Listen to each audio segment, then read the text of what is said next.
हरि ओम हरि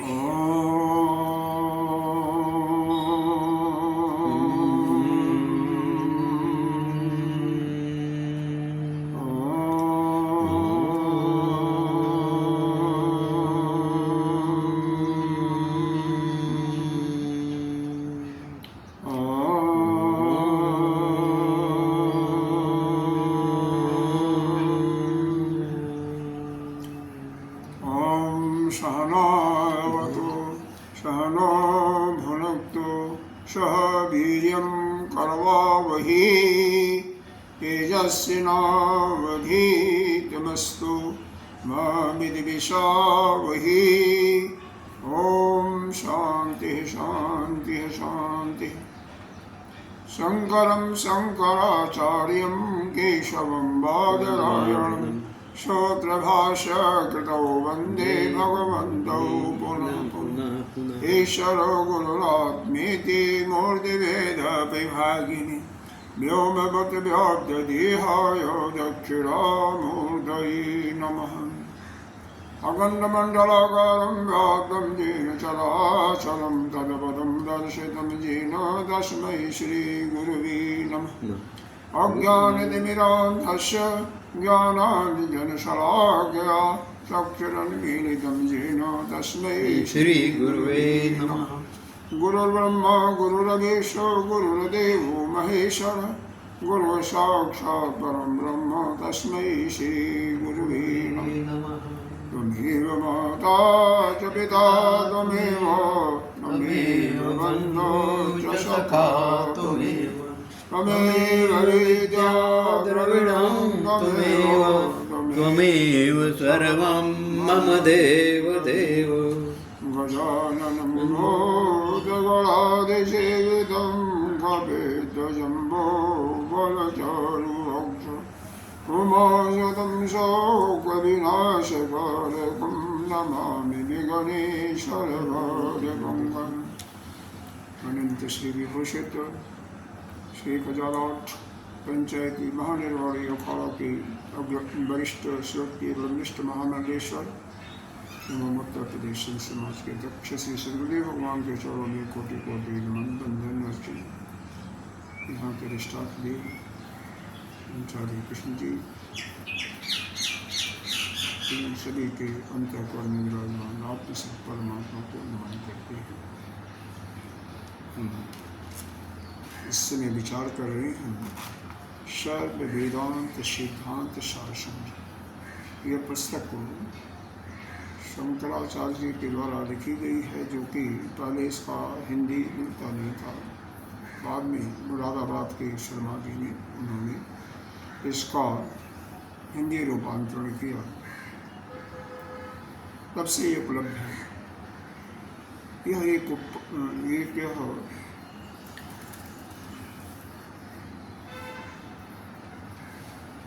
इस ग्रंथ के अंतर्गत हमने साधु चतुष्टय के अंतर्गत विवेक और वैराग्य पर विचार किया। अब हम खुरादी संपत्तियों पर विचार कर रहे हैं।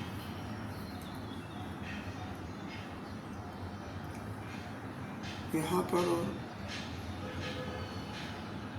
अगर देखा जाए तो ज्ञान के रूप में हमारे गणेश जी प्रतिनिधित्व करते हैं, वैराग्य के रूप में नंदी महाराज जी धर्म के भी हैं, और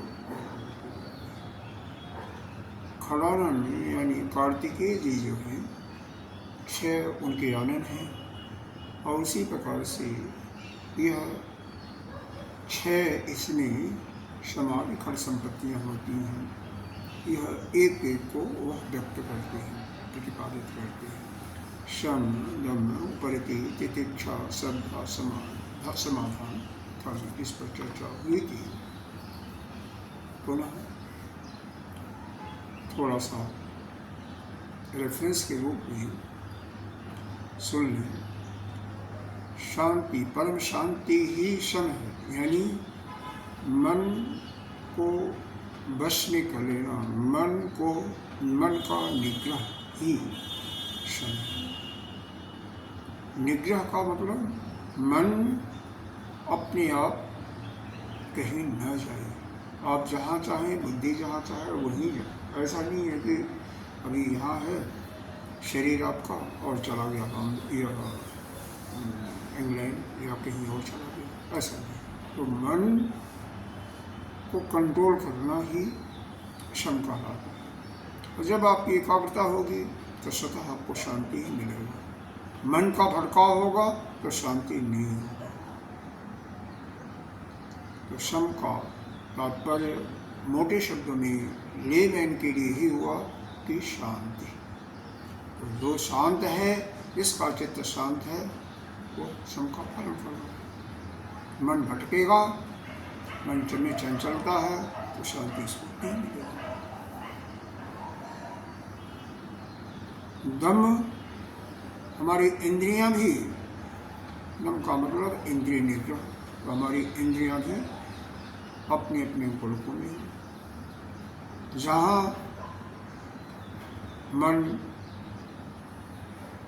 आदेश देता है वहीं जाओ, क्योंकि इंद्रियों का कंट्रोल करने वाला मन अपने आप को भक्षण न करे, भ्रमण न करे। तो इंद्रिय निग्रह उसको दम कहा। उपरति, इन विषयों से ऊपर उठ जाना ही उपरति है। क्योंकि मन में हमारे विक्षेप आता रहता है, यह विषय जो भी हमने देखा, सुना या भोगा, तो वह मन के अंदर चित्त से जो पड़ी हुई सारे जितना भी हमारा संस्कार है, भोगने का, सुनने का, देखने का, वह बीच बीच में से विक्षेप के रूप में आता रहता है। तो बिल्कुल इंद्रियां शांत रहें, अपने आप विषयों में न जाए, इसी को कहते हैं। और इसी आप ऊपर उठ गए, विषय में नहीं जा रहे हैं तो वृत्ति। तितिक्षा, यह श्रम और दम का पालन करने के लिए जो कष्ट सहना पड़ता है, ये इंद्रिय कहती है कि हम रसगुल्ला खाएंगे, मन कहता है बहुत अच्छा लगता है, स्वाद अच्छा है, लेकिन आप कंट्रोल कर रहे हैं मन को भी। मन आपके अंदर है तो मन नहीं कहेगा, इंद्रिय भी कंट्रोल में है तो दम का पालन करें तो इंद्रिय भी नहीं जाएगी। तो आपको कुछ दुख तो होगा, तो उसको सह लेना ही उपरति है। यानी प्रारब्धवश जो कुछ मिल जाए उसी में संतुष्ट रहना ही, किसी चीज़ की कोई आशा नहीं करना, इंद्रियों को विषय में जाने ही नहीं देना। वही तितिक्षा भी हो गया, वृत्ति भी हो गया। श्रद्धा, गुरु शास्त्रेषु वाक्येषु सत्य बुद्धिया, जो गुरु ने कह दिया तो सत्य है, ऐसा मान लेना। जो हमारे शास्त्र में लिखा हुआ है वह सत्य मान लेना, कोई कमेंट नहीं करना, यही किसको कहते हैं श्रद्धा। गीता जी भगवान ने कहा भी है, श्रद्धा मान लगते ज्ञान। ज्ञान का स्मरण उसी साधक को होता है कि जिसके अंदर श्रद्धा पूर्ण रूप से भरी होती है। श्रद्धा नहीं है तो ज्ञान प्रकट नहीं है। इसके बाद समाधान, मन का एकाग्रचित होना ही समाधान है। यह मन प्रभु के चरणों में लगा हुआ है बस, और इधर उधर नहीं, अपने स्वरूप में उसी को समाधान। अब यहाँ पर बताया गया फिर सम जो है यह भी 3 प्रकार का होता है, वो भी बता दिया गया। उत्तम, मध्यम और जघन्य। जघन्य का मतलब अधम। ये भी बता दिया गया कि कुछ संत इसको 4 प्रकार से कहते हैं। एक अधमाधम को भी वह लेते हैं, जो लौकिक सुख होता है उसको अधमाधम मान लेते हैं। बाकी 3 शास्त्र के अनुसार 3 है। यह प्रकरण ग्रंथ के अंदर जो भी दिया हुआ है उसके बारे में हम बता दें। तो 97 श्लोक होगा, तो हम वहाँ तक 97 तक कल पढ़े थे। कौन सा? हमको लगता है 95 हो गया ना। 95 हो गया, 97 भी हो गया था शायद। स्वीकारम। हाँ, थोड़ा सा अंतर है हमारे और आप में। अच्छा, हाँ हाँ हाँ हाँ, तो ये हो गया था, आपके अंदर 97 होगा। स्विकारे परित्यज्य वस्तु मात्रतया स्थितिः। स्विकारं परित्यज्य वस्तुमात्रतया स्थितिः। मनसा सह उत्तमः शान्ति ब्रह्म निर्वाण लक्षणा। मनसः सोत्तमा शांति ब्रह्म निर्वाण लक्षणा। यहाँ पर जब संधि होती है ना, तो सह धन उत्तम हो जाता है। तो उसको कैसे भी पढ़ सकते हैं, दोनों प्रकार से पढ़ना में कोई गलती नहीं मानी जाती है। तो स्विकारम परित्यज्य मतलब अपने मन के जो भी विकार हैं, विकार का मतलब जो हमारा वस्तुओं में, बाह्य वस्तु में, बाह्य जगत में, यानी संसार में या विषयों में जो उनके सुख की भावना है, उसको त्याग करके विषय में हमारी इंद्रिया मन क्यों जाता है। हमारे अंदर ये भरा हुआ उसमें शोभना बुद्धि कि अमुक वस्तु को खाने से हमें अच्छा लगता है, कुछ क्षण हमें शांति मिलती है, अच्छा लगता है। तो ये जो शोभन बुद्धि है या उसके प्रति सुख की अनुभूति जो आप कर रहे हैं, उसी के कारण आपका मन विषय में जाता है, संसार में जाता है। लेकिन यह एक विकार है। अगर इस पर विचार करेंगे तो आपको ज्ञात होगा कि अमुक वस्तु से सुख तो जरूर मिलता है, लेकिन थोड़े समय के लिए वो अनित्य होता है, नित्य परमानेंट सुख नहीं होता है।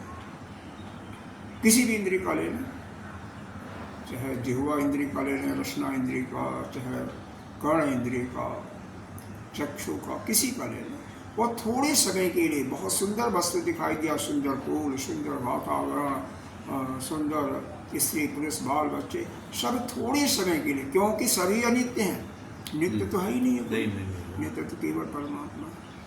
तो उस अनित्य जो सुख मिल रहा है उसके हम चक्कर में क्यों पड़ते हैं, उसमें पढ़ करके हम तो उसको एक विकार ही करते हैं। अनंत सुख को त्याग, अनंत सुख कहाँ है, अनंत सुख को त्याग देते।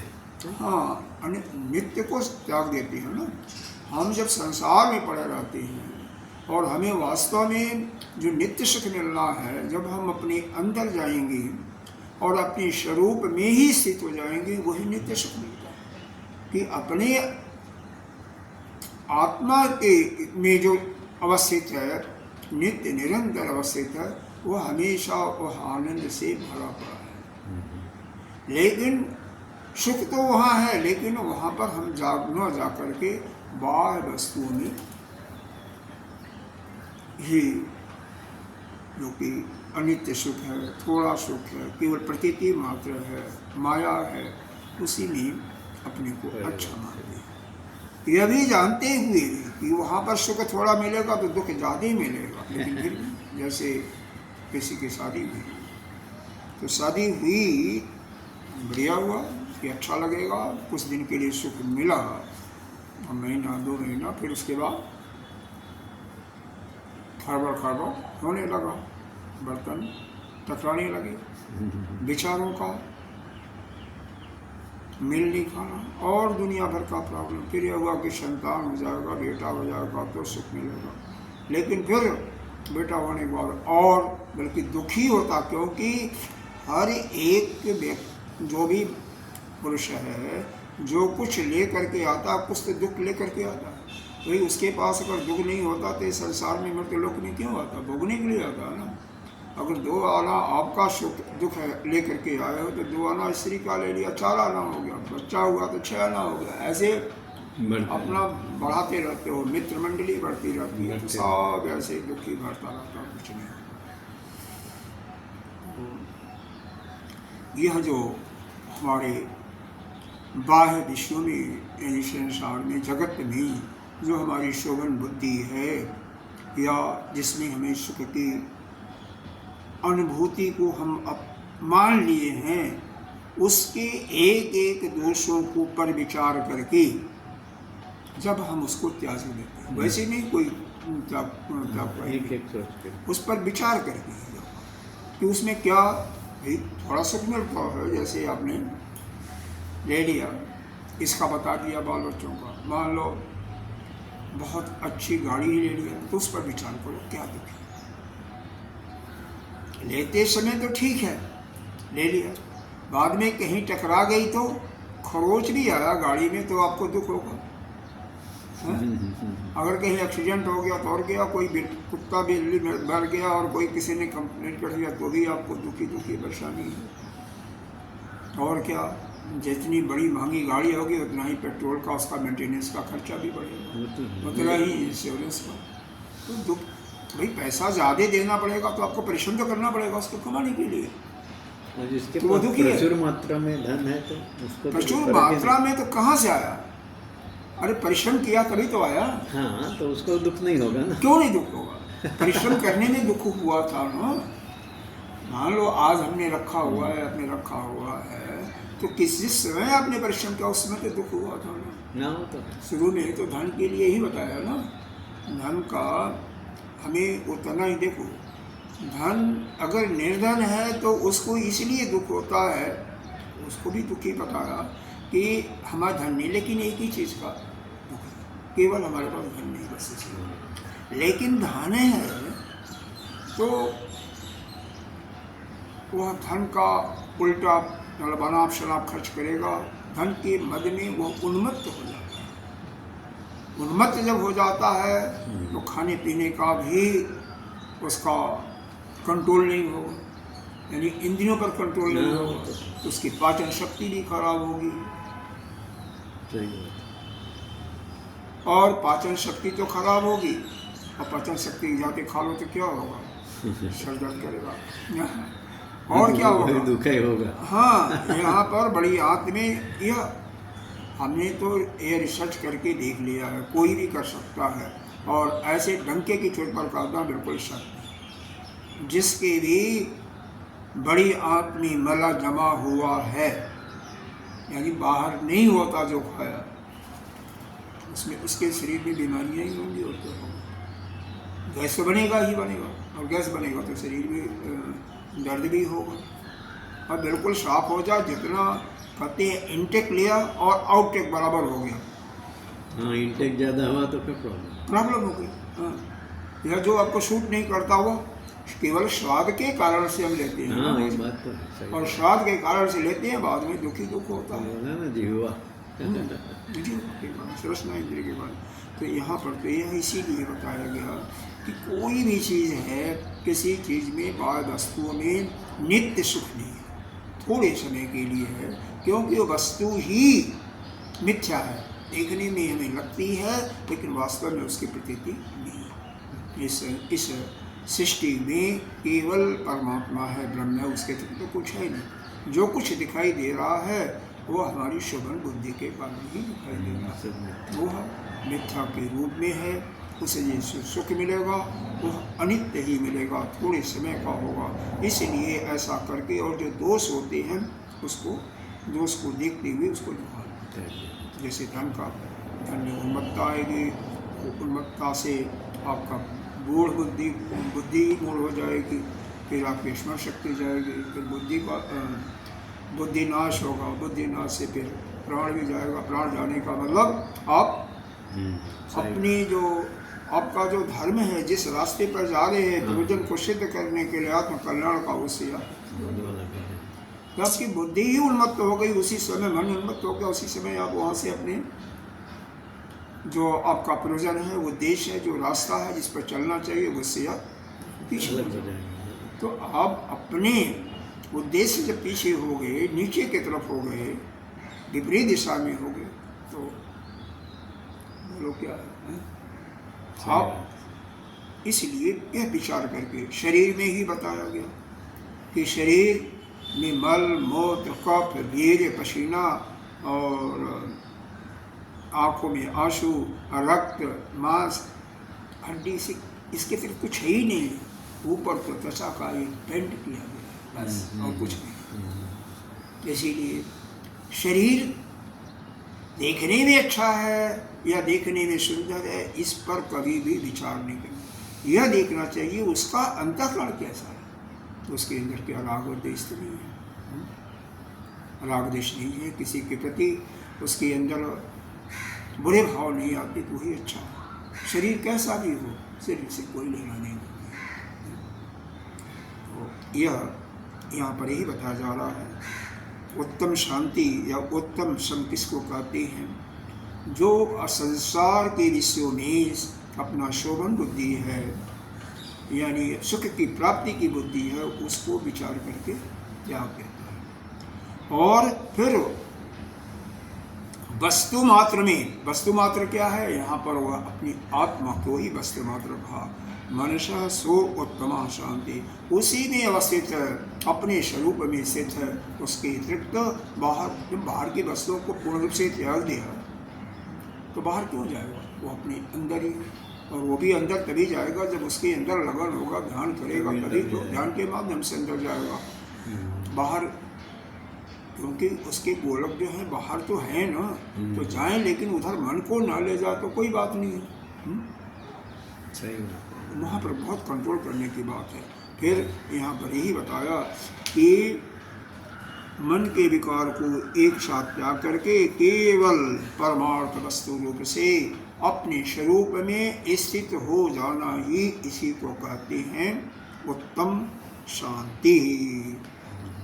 सबसे अच्छी शांति, सबसे अच्छी शांति है, उसी को सब भी कहते हैं, सबको ही उत्तम शांति दी। अब दूसरा इसका भेद सुनिए। प्रत्यय संतान प्रवाह करणम धियः।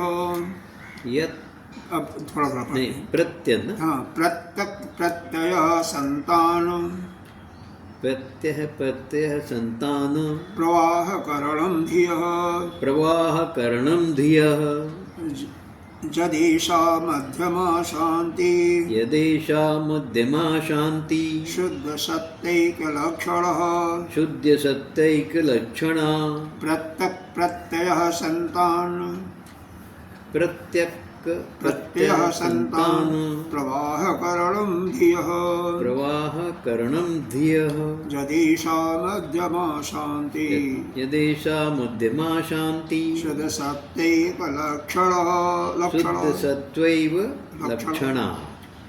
प्रत्यय संतान प्रवाह करणम धियः, यदेषा मध्यमा शांति, शुद्ध सत्यैक लक्षणः। यहाँ पर ये बताया बाहरी वस्तुओं के संबंध का तो क्या करना है? प्रत्यक, हाँ, प्रत्यक बाहरी वस्तुओं को एक साथ त्याग करके मन के भीतर जो एक देखो, उसमें उत्तम शांति में तो आप अपने स्वरूप में ही स्थित हो गए थे उस वस्तु में, इसमें भी आप स्थित होने के लिए जा रहे हैं, लेकिन अभी स्थित नहीं हुए हैं। धारा प्रवाह जैसे तेल धारा की चलती है, वैसे ही आप निरंतर आपकी दृष्टि की स्वरूप की स्थिति है, नजदीक चले गए हैं। तो यही बताया ना, एक प्रकार की धारा प्रवाह रूप में प्रतीति हो रही है।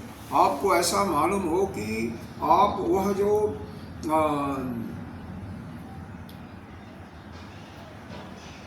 जैसे तेल गिराया जाता है और टूटे ना, तो आप जो है अपने स्वरूप को ही निरंतर निहार रहे हैं। अच्छा, एक प्रकार से वही स्थिति नहीं हुई है, ठीक है, लेकिन आपका चिंतन बाहर नहीं जा रहा है, चिंतन अंदर ही लगातार हो रहा है। थोड़ी समय में हो जाएगा। सही बात। इसको मध्यम स्थिति, मध्यम स्थिति का नाम दिया। प्रत्यय संतान प्रवाह, संतान मतलब जो बाहर के तरफ आपका ध्यान जाता है प्रत्यक्ष रूप से, मतलब इस संसार की वस्तुओं पर, उसमें शोभन बुद्धि को लेते हुए, तो बाहरी वस्तुओं को छोड़ करके केवल भीतर का जो वस्तु है यानी आत्म तत्व है, उसी का, केवल उसी की प्रतीति होती रहे, उसके अलावा और कोई कहते हैं ना ब्रह्माकार वृत्ति, एक ब्रह्माकार वृत्ति बन गई तब तो आप अपने स्वरूप की स्थिति होगी। अब ब्रह्माकार वृत्ति बन रही है, ठीक है, अभी कंप्लीट नहीं हुई है, तो ब्रह्माकार वृत्ति मान लीजिए बनना शुरू हुआ तो आपकी दृष्टि तल धारावत होगी, तो बन रही है ना, हो जाएगी, तो उसको मध्यम शांति का दर्जा इन्होंने दिया। बाहरी वस्तुओं के संबंध को एक साथ त्याग करके उन मन के भीतर की वस्तुएं में जो प्रकार की परम प्रवाह रूप से प्रतीति हो रही, लगातार तेल की धारा के रूप में ऐसा मालूम हो रहा है कि हमारा मन अंदर ही होता रहता प्रतीति हो रहा है, नहीं प्रतीति। अच्छा, हाँ, पहले में तो हो गया, इसमें प्रतीति हो रही है। इस विशुद्ध मन को, सत्य को क्या कहते हैं? मध्यम शांति। समझ में आ रहा दोनों में? बहुत बढ़िया, बहुत थोड़ा सा मध्यम है ना, हाँ, मध्यम। अब इसके बाद तीसरा है अधम शांति। क्या है अधम सम? क्या है?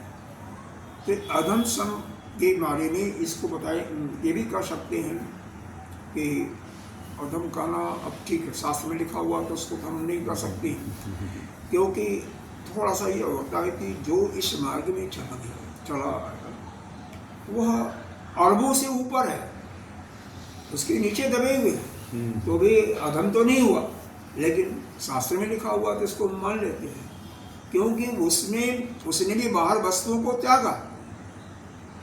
पढ़िए, बाहर वस्तुओं को त्याग करके क्या करता है, अब केवल श्रवण करके पक्का करता है। अभी ब्रह्माकार वृत्ति इसकी बननी नहीं शुरू हुई, श्रवण किया, जैसे आप लोग श्रवण कर रहे हो, श्रवण कर रहे हो, तो इसको अधम कोटि का।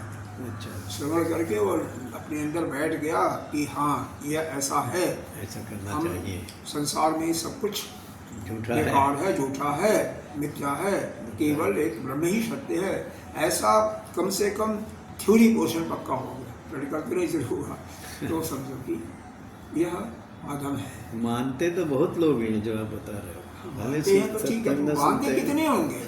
अरे भाई, जो ईश्वर आया ही नहीं, वो इस रास्ते पर नहीं है, वो कैसे मानेगा? नहीं, मन में बात बैठ गई कि भाई ये सब दुखालय है, सब वो है, ये सब बेकार है, लेकिन जिसके भी बैठ गया, अब श्रवण का, इसीलिए शास्त्र का श्रवण करके केवल इतना ही नहीं है ना, केवल एक लाइन ही तो नहीं है ना, समझ गए। हाँ, तो देखिए इसके विषय में क्या बताया। विषय व्याप्तिम त्यक्त्वा, विषय व्याप्तिम त्यक्त्वा, श्रवण एक मनः स्थितिः, श्रवण एक मनः स्थितिः, मनस चेतना शांतिः, मनस चेता शांतिः, मिश्र सत्यैक लक्षणा, मिश्र सत्यैक लक्षणा, मिश्र सत्वैक, सत्य ही है, कौर नहीं आएगा, जब वो अलग करोगे तो केवल मिश्र सत्य लक्षण आ जाएगा, सत्य ही लक्षण आ जाएगा, क व्यंजन संधि में वो रूल है, इसलिए आ जाता है। मन चेतना, मन चेतना, मन किसकी? विषय, दोबारा पढ़ते हैं, विषय व्यापृतिम त्यक्त्वा, विषय व्याप्ति सत्वा, हाँ, व्यावृत्ति नहीं होता है। अच्छा। विषय व्यावृत्ति त्यक्त्वा श्रवणैः मनः स्थिति, श्रवणैः मनः स्थिति, मनः चेतरा शांतिः, मनः चेतरा शांतिः, मिश्र सत्य लक्षणा, मिश्र तत्व लक्षणा। तो बाहरी वस्तुओं का जो व्यापार है उसको इसमें भी त्यागना है, जो त्यागा नहीं वो किसी में नहीं आता, समझे ना। वेदांत के वाक्यों के द्वारा जो केवल आत्म साक्षात के रूप में, आत्मा के रूप में बताया जाता है, यह सारा चीज नहीं, उसी का केवल श्रवण करके चित्त का स्थिर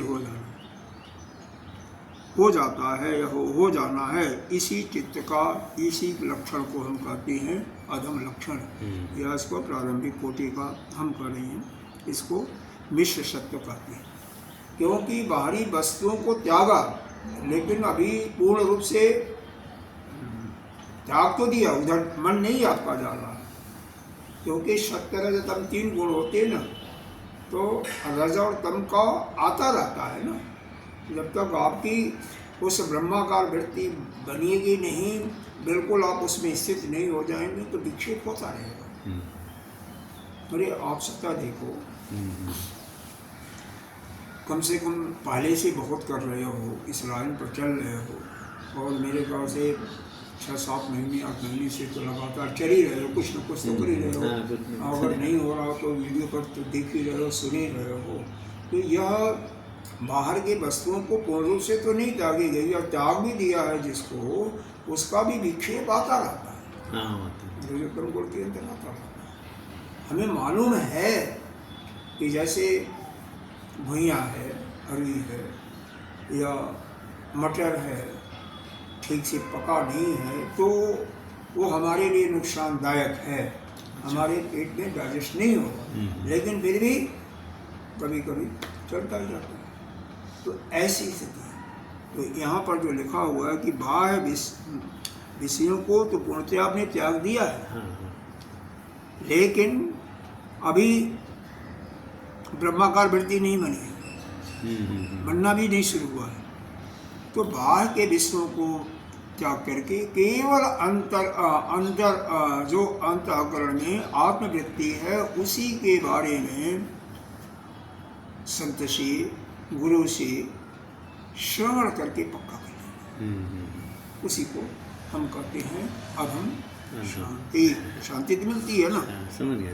तीसरा वाला देखो, इसमें भावार्थ में क्या लिखा, बाहरी विषय में व्यापार को त्याग करके वेदांत के वाक्यों के द्वारा केवल आत्म स्वरूप के श्रवण मात्र में जो चित्त का केवल श्रवण कर रहा, कुछ नहीं कर रहा, उसमें जो चित्त स्थिर हो जाता है, इसी चित्त को अधम शम कहते हैं।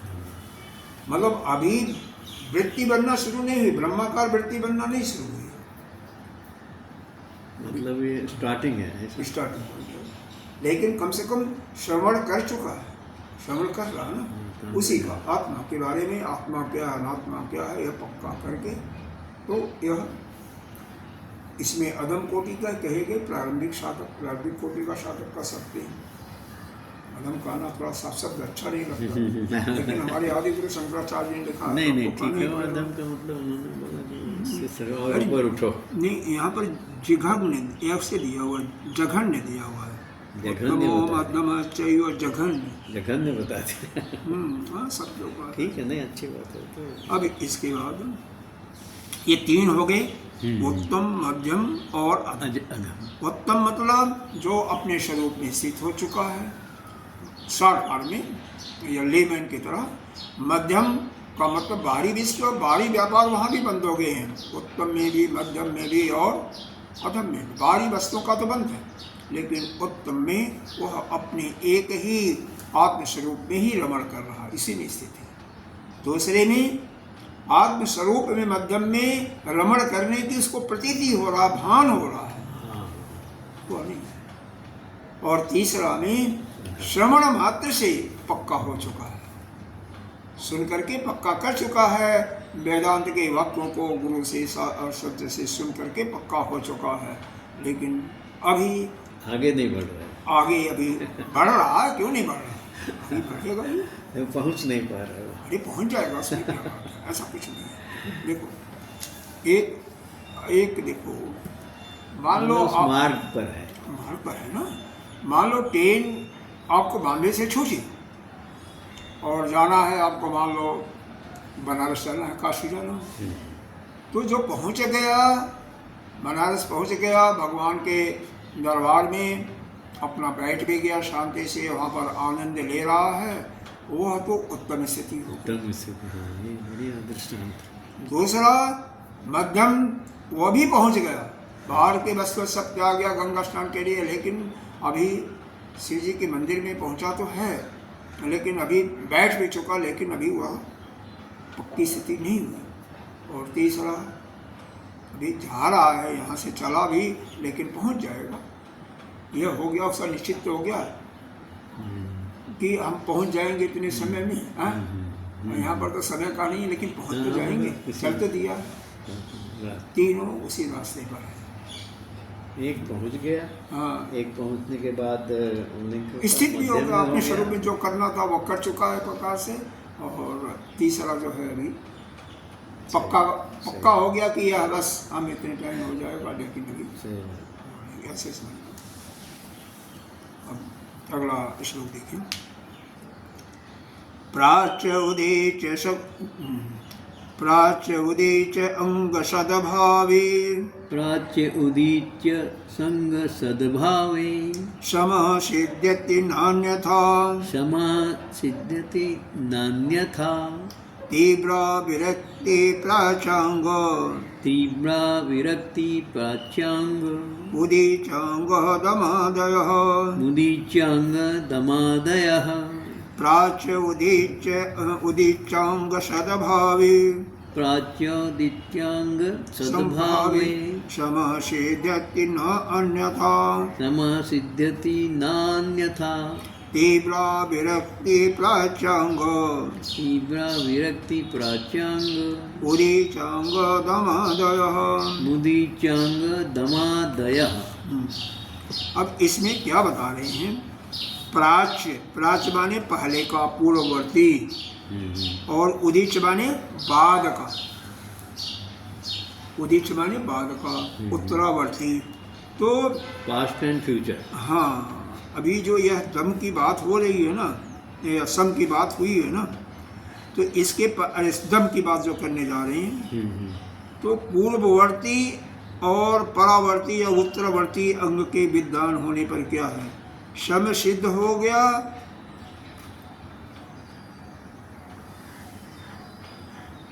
अब देखो, इसमें यह दिया कि पूर्व का अंग क्या है?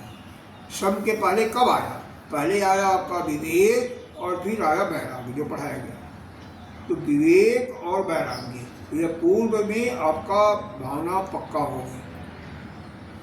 इसीलिए निचले लाइन में है ना, तीव्र विरक्त, तीव्र वैराग्य हो गया। विवेक के बारे में नहीं दिया, लेकिन तीव्र वैराग्य। तो पूर्ववर्ती में वह भी पक्का हो गया, सिद्ध हो गया आपका, यानी तीव्र वैराग्य आपके अंदर हो गया। और उदीच्य, बाद वाले जो हैं सम आदि, वह भी होगा, तभी यह सब पक्का होगा। अच्छा। सम की सिद्धि तभी होगी जब पहले वाला तो पक्का हो ही गया। अब यह कोई कहे कि हमें वैराग्य, उसकी विरक्ति नहीं हुई तो सब हो जा, तो नहीं होगा। तात्पर्य यह है कि कोई चाहे हमारे मन की परम शांति मिल जाएगी और संसार में मैं भ्रमण करता रहूंगा, तो कभी संभव ही नहीं। दोनों चीज नहीं हो सकती। इसी चीज को बता रहे हैं, पूर्ववर्ती पर आपका पूरा हो गया विजय, यानी विवेक भी आपके पास हो गया है, विवेक है, और वैराग्य भी पूर्ण रूप से हो गया, यानी संसार के वस्तुओं को तो आपने त्याग दिया। और उत्तरवर्ती, बाद में जो आएगा दम इंद्रियों का, वह भी होगा। जब इंद्रियां अपने गोलकों में रहेंगे तभी तो आपकी परम शांति होगी। बाद में भी छड़ा कूद रहेगा तो कैसे होगा? समझ में आ रहा? मतलब बाद में जो बताया जा रहा है वो भी आपका पक्का हो। दोनों होना चाहिए, दोनों, तभी सब मन की शांति बीच में तो है, लेकिन सबसे श्रेष्ठ तो मन की शांति ही है ना। सही बात। अगर कोई भी इंद्रिय अपने गोलक में जाएगी, विषय में जाएगी, तो कैसे शांत हो सकते हो?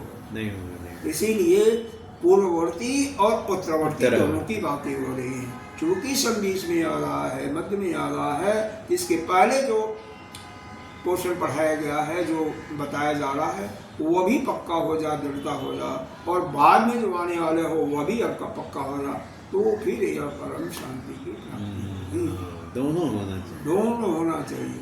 यह छो की छो हमें कोई छोड़ना नहीं है, बीच वाला रास्ता नहीं।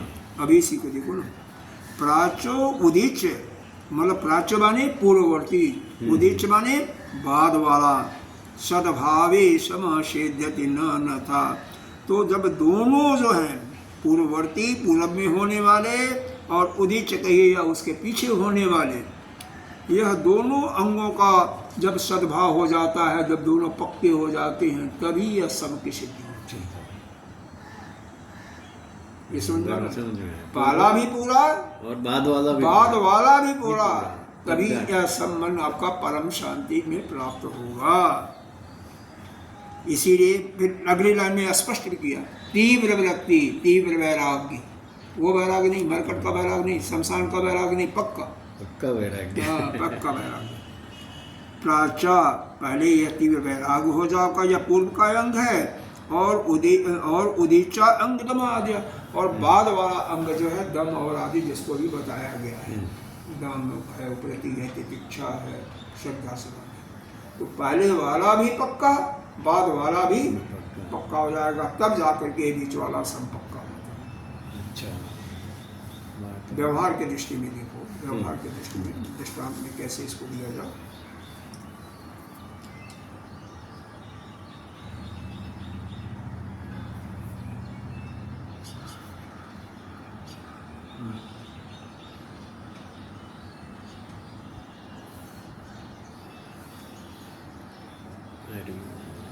मान लीजिए आपको नदी के उस पार कोई भगवान शिव का मंदिर है, और वहाँ पर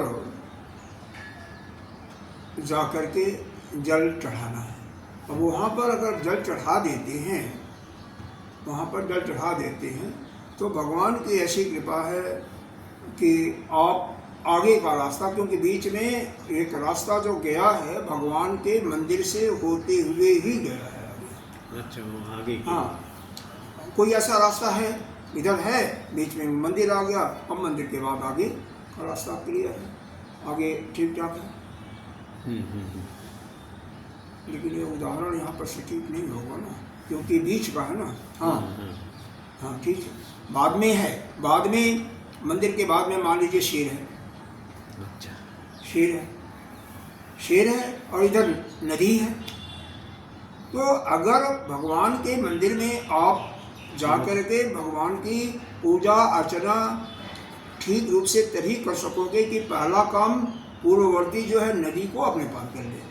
अच्छा, अच्छा। और बाद में जो शेर के कारण से जो भय हो रहा है, शेर से भय भी आपका छूट जाएगा। नहीं, शेर को भी किसी ने मार दिया, मान लो शिकारी लगे हुए हैं, शेर से भी डर समाप्त हो जाए, तब जा करके आपकी शिव जी की भक्ति पूरी होगी। अच्छा। नहीं तो आपका मन तो उधर लगा रहेगा। मतलब या गली में देख लो ना, उधर कुत्ते हो, दोनों तरफ पक्का हो, उधर भी पक्का इधर भी पक्का, तब जा करके वो रास्ता भी किसी ने साफ कर दिया, चले जाओ। मतलब इधर भी आसान नहीं है, नौका मिल जाए या तैरना जानते हो पार कर चुके, और उधर भी जो आगे जो हाँ सामने ही जो आपको दिखाई दे रहा है, उस पर भी विजय हो ना किसी भी तरीके से, चाहे शिकारी माने कैसे माने, तब जा करके आप मंदिर में आराम से तो अपने आप तब जा करके वो शांति। पहले का तीव्र वैराग्य है, वैराग्य भी आपके अंदर हो जा, विवेक भी लिखा नहीं, लेकिन विवेक भी हो तभी तो तीव्र वैराग्य होगा। और बाद में भी यह इंद्रियां जो दम आदि हैं, यानी इंद्रियों का निग्रह आदि, वो भी हो जाए, तब जा करके आपको परम शांति दोनों हो जाती है शांति। अब अगला देखिए, ये समझ में आ गया। काम क्रोधस्य लोभस्य, कामः क्रोधस्य लोभस्य, कामः क्रोधस्य लोभस्य, मदो मोहस्य मत्सरः, मदो मोहस्य मत्सरः, न जिताः षडिमेजस्य, न जिता षडिमेयेनः, जस्य न जिता षडिमेजस्य, न जिता षडिमेधस्य, तस्य शान्तिः न सिद्ध्यति, तस्य शान्तिः न सिद्ध्यति। कामः क्रोधस्य लोभस्य, कामः क्रोधस्य लोभस्य, मदो मोहस्य मत्सरः, मदो मोहस्य मत्सरः, न जिता षडिमेयस्य, न जिता षडिमेयस्य, तस्य शान्ति न सिद्ध्यति, तस्य शान्ति न सिद्ध्यति। देखो सीधा है, आपके अंतःकरण में 6 विकार होते हैं, काम क्रोध लोभ मद मोह मत्सर, ये 6 विकार हैं। ये बार शुरू में आपने पढ़ा होगा, ये 6 विकार बताया था। इन पर ये 6 शत्रु हमारे बाहर के शत्रुओं से बहुत तेज होते हैं। तो इन शत्रुओं पर आपको विजय प्राप्त करने के पहले अगर इन पर जो विजय नहीं प्राप्त कर लेता उसको यह सम की सिद्धि कभी नहीं हो सकती। अच्छा। उसका मन कभी भी नहीं शांत हो सकता। अब मान लो किसी के अंदर क्रोध है, अरे काम है, पहले तो ये समझो कि ये सब कहाँ से होती है। काम का मतलब किसी वस्तु को प्राप्त करने की इच्छा। हाँ, कामना। तो कामना है तो आप उस कर्म को करोगे, जिस वस्तु को प्राप्त करना उसके लिए कर्म करोगे, पैसा चाहिएगा, पैसे का इंतजाम करोगे। तो वह कर्म कर रहे हो और किसी ने बाधा पहुंचाया, तो बाधा पहुंचाएगा तो आपको क्रोध आएगा, उसको मालूम है। अगर बाधा नहीं पहुंचाता है तो मतलब क्रोध की उत्पत्ति कहाँ से हुआ? कामना से हुआ, काम से हुआ। और बाधा नहीं पहुंचाया तो वह मिला, उसका भोग कर लिया। तो भोग कर लिया तो बारंबार फिर एक बार भोगा तो दोबारा भी भोग करने की इच्छा होगा, तिबारा भी होगा, तो उससे लोभ हो जाएगा। और लोभ के बाद फिर जब हमेशा उसी के पीछे पड़ जाओगे तो मोह भी हो जाएगा उससे। परिवार के लोग भी देख लो, लोग। फिर मान लो कोई पड़ोसी है, वो बेचारा थोड़ा गरीब है तो आपको घमंड हो जाएगा कि मैं ही हूँ, मद हो जाएगा। अगर पड़ोसी जो है आपसे बड़ा हो गया, भाई आपसे बढ़िया मकान बना लिया, तो आपको डाह लगेगा, ईर्ष्या हो जाएगा, वो मत्सर हो जाएगा। इस प्रकार से यह काम, क्रोध, लोभ, मोह, मद, मत्सर, यह छह काम के ही द्वारा होते हैं। कामना की उत्पत्ति कामना से ही। हाँ, और काम की भी उत्पत्ति किससे होता है? अज्ञान से, अविवेक से। तो वास्तव में अविवेक ही, अज्ञान ही सबका मूल कारण है। यह जिसको मालूम हो गया कि संसार तो कुछ भी नहीं है, केवल ब्रह्म ही है, तो उसको क्यों आएगा कामना किस चीज को प्राप्त करने की? अरे किसी को प्राप्त करेंगे तो परमात्मा तो मिल रहा है। सही बात है। तो फिर बहुत सुंदर, क्या जरूरत है? तो अगर ऐसा, तो अज्ञान को आपको नष्ट करना है। तो जब तक यह नष्ट नहीं होती तब तक वो वहाँ नहीं, तब तक वह शांति नहीं मिल सकती, प्राप्त ही नहीं हो सकती। सीधा स्पष्ट लिखा, न जिता खड़मी, जिसने इन छहों पर विजय नहीं प्राप्त किया, तस्य सिद्धति न सिद्धये, उसका शांति कभी सिद्ध नहीं होता। तस्य शांति न सिद्धति, तस्य शांति न सिद्ध, शांति सिद्ध नहीं होगा, नहीं होगा, यानी शांति में नहीं पहुंचेगा, उसका मन शांत नहीं होगा, परम शांति नहीं होगी। तो अब इतना आसान नहीं है सब। पहले तो यह अभ्यास करना चाहिए कि हमें काम भी न हो। अरे बड़े बड़ों को नहीं होता, ठीक है, तो शांति, परम शांति में कैसे रहेंगे? जब कहीं भी मन में व्यतिरेक आएगा तो वो शांति भंग हो जाएगी, चाहे किसी चीज़ को लेकर के। ये सब शांत करना। सही बात है। अब अगला श्लोक में यह जो शब्द स्पर्श, ये जो विषय है ना, यह जिसमें लिखा, जब इसमें से मन नहीं रहेगा तब तक नहीं होगा, शांति नहीं मिलेगी। इतना आसान थोड़ी है। और यहाँ पर सबसे सुंदर बात यह है कि भास्कर भगवान ने हर एक चीज़ों को छोटी से छोटी चीज़ों को लेकर के बता रहे हैं। हाँ, बता दिया। शब्दादि विषयेभ्यो जो, शब्दादि विषयेभ्यो यो, विषय न निवर्तते, विषय न निवर्तते, तीव्र मोक्षया, तीव्र मोक्षया। आगे क्या लिखा हुआ जरा बताइए, इसमें कुछ कट गया है। तीव्र मोक्षया भिक्षो, हाँ तस्य, हाँ, तीव्र मोक्षया भिक्षो, भिक्षु लिखा हुआ, देखो विषय निवर्तते, तीव्र मोक्षिक्षा होगा, भिक्षो तस्य, हाँ भिक्षु, ये भिक्षो तस्य। हाँ, यहाँ पर प्रिंट तो नहीं है इसको, चल बाद में ठीक है। तीव्र मोक्षया भिक्षु तस्य शांति न विद्यते, तस्य शांतिर्न विसिद्ध्यति, शांति न विद्यते, शांति न सिद्ध्यति, शांति नहीं सिद्ध होगी। विद्यते लिखा हुआ है, वहाँ पर सिद्धते लिखा हुआ है। सिद्धते विद्यते, विद्यते सिद्ध्यति, शांति न सिद्ध्यति। अच्छा, यहाँ पर भी गलती है, यहाँ पर बहुत गलत लिखा हुआ है। शब्दादि विषयोभ्यो जो, शब्दादि विषयोभ्यो यो विषय न निवर्तते विषय न निवर्तते तीव्र मोक्षया भिक्षु तीव्रमोक्षया विच्छु तस्य शांति न विद्यते। तस्य शांति न सिद्ध्यति। ये जो भिक्षा शब्द आया ना, भिक्षा का मतलब सन्यासी का, अच्छा, इसका मतलब है सन्यासी। तीव्र मोक्षेक्षा यानी मोक्ष की उत्कृष्ट तीव्र इच्छा। जैसे मोक्षत्व आता है ना, तो मोक्ष प्राप्त करने की तीव्र इच्छा। जिस सन्यासी के अंदर मोक्ष प्राप्त करने की तीव्र इच्छा नहीं होगी, जो चौथा इसका है,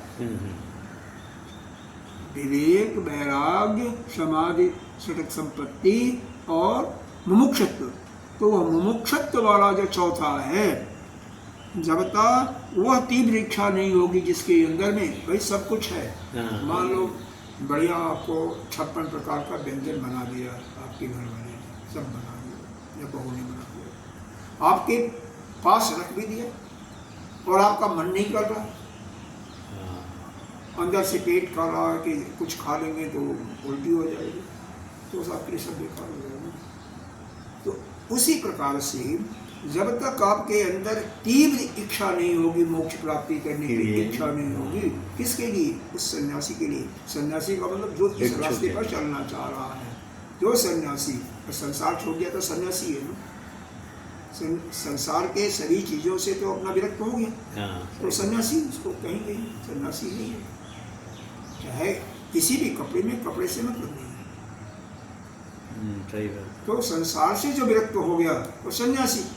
तो सन्यासी, जो सन्यासी, जिस सन्यासी के अंदर मोक्ष की तीव्र इच्छा भी नहीं होगी, तो उसको कैसे सिद्ध होगा? क्या होगा? और क्या? शब्दादि विषयों भो जो विषय न निवर्तते, यह मुक्ति के लिए एक तो उत्कंठ अभिलाषा करता हुआ, यह जो विष के समान है, विषय विष न निवर्तते, विष के समान यह जो शब्दादि विषय का सुख है, इससे अपने को अलग नहीं करता, इससे निवृत्त नहीं होता। अब एक एक को समझो।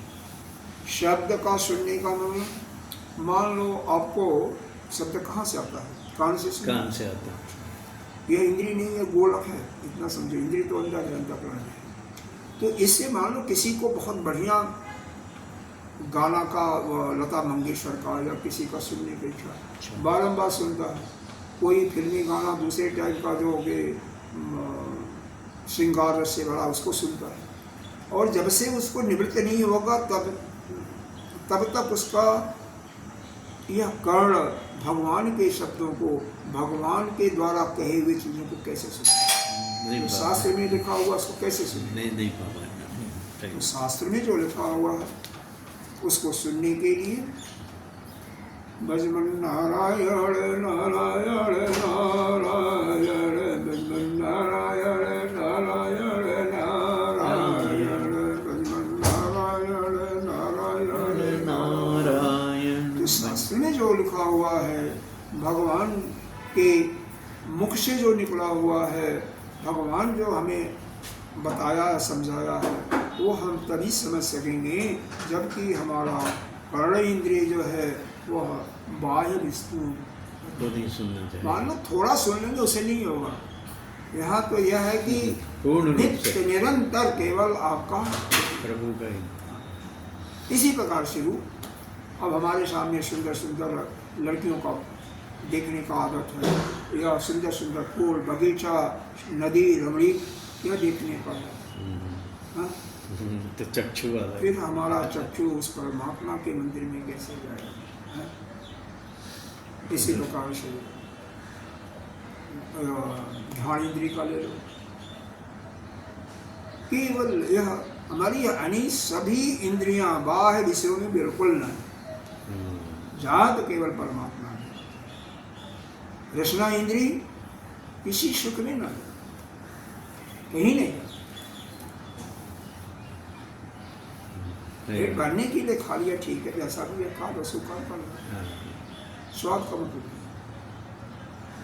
स्पर्श इंद्रिय स्पर्श करत केवल भगवान के, भगवान हमारे भगवान, बाकी संसार के किसी वस्तु से कोई नहीं। तो यही बताया कि संसार के जो बस ये विषय सुख जो है, शब्द स्पर्श रस रूप गंध, यह विष के समान समझ करके, अच्छा। क्योंकि ये विष से भरा हुआ यह है ना।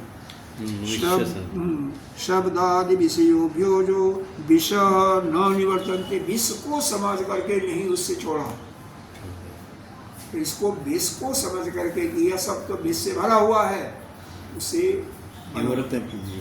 छोड़ दो। और दूसरा चीज, जिसके अंदर तीव्र मोक्ष की इच्छा भी नहीं हुई, उसके अंदर कभी शांति की प्राप्ति नहीं हो सकती। इसका मतलब तीव्र शांति की प्राप्ति तभी होगी जबकि हमारा यह मन इंद्रिय कहीं भी न जाए, किसी विषय में न जाए। और दूसरा, और उसको कैसे छोड़ना है, विष के समान समझते हुए, दोषों को देखते हुए उससे अलग हो जाना, और हमारे अंदर तीव्र वैराग्य की, तीव्र मोक्ष प्राप्त करने की इच्छा हो भी हो, तभी जा करके हमें वो शांति की प्राप्ति हो सकती।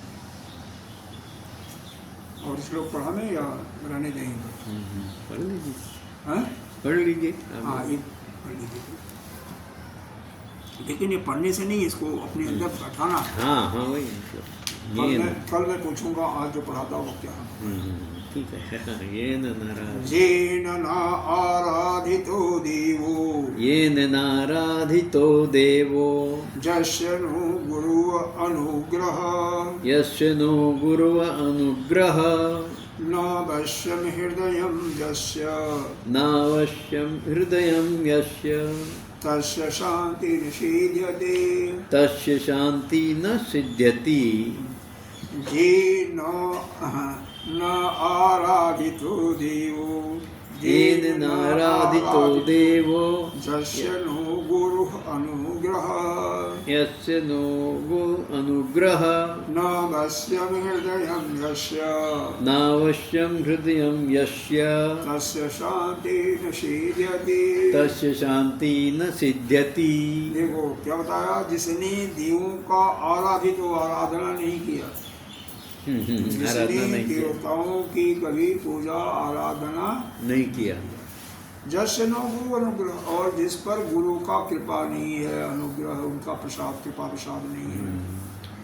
न वश्यम हृदयम, और जिसका मन अपने वश में नहीं है, हृदय वश में नहीं है, उसको शांति नहीं लिखा मिल हुआ है, लेकिन मतलब मन वश में नहीं है, उसे शांति कभी प्राप्त नहीं होती। सरल तीन चीजों को दिया। जिसने देवता का मतलब यहाँ पर भगवान को, क्योंकि देवता माने गए हैं कौन, ब्रह्मा विष्णु में से तीनों देव हैं, तो जिससे बाकी 33 प्रकार के देवता माने गए हैं। 8 वसु हैं, 12 सूर्य हैं, 11 आदित्य, 12 आदित्य हैं, 11 रुद्र हैं, तो 23 8 एक इंद्र प्रजापति, यही है। तो यह 33 कोटि। तो जिन्होंने देवताओं का आराधना नहीं किया, हमारे पंच देवता माने जाते हैं। पंचदेव में कौन कौन है? शिव जी हैं, पार्वती जी यानी जगदम्बा, और गणेश जी, 3 इधर हो गए, विष्णु और शिव, तो विष्णु और सूर्य, सूर्य, 5 पंच महादेव, शंकर पार्वती गणेश विष्णु और सूर्य। तो जिन्होंने इनकी आराधना नहीं की, और मतलब आराधना भी करना है उस साधक को, और गुरु की कृपा भी हो, और तीसरी चीज उसका मन भी बस हो। यह तीनों चीजों को तभी जाकर के शांति उसको सिद्ध होती है। तो ये विष्णु जो है उसमें राम और कृष्ण भगवान आ जाते हैं। अभी उनके अवतार